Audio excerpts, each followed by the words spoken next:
This is really exciting for Central Kentucky to be able to see some familiar places. How did Kentucky end up getting this role, Lexington and Versailles, in the movie The Stand-In?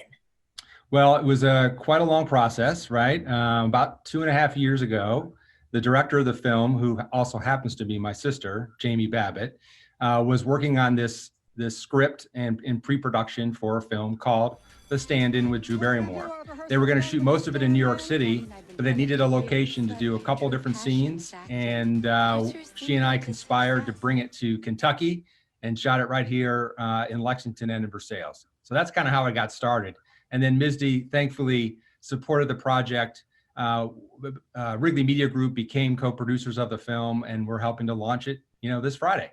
And Misty, what was it like trying to coordinate all of those locations? And, I'm sure there were a lot of logistics, maybe shutting down streets or things like that. What was it like just trying to organize all of these shoots?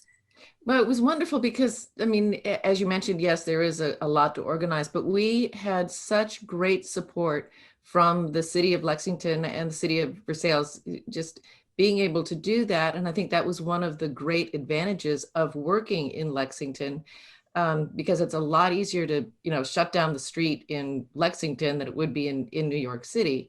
And that's, I think, one of the many things that are so attractive about bringing films and television shows to the Bluegrass.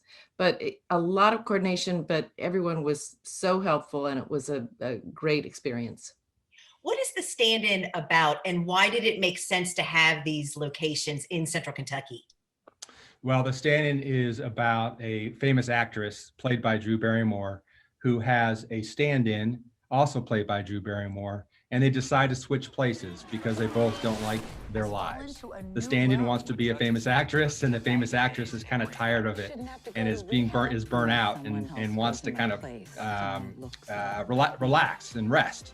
So that's where Lexington came in. She wants to move to the Bluegrass to have a better life. And that's about all I'll say. You'll have to see the movie, but that's why Lexington plays a promising part in the movie.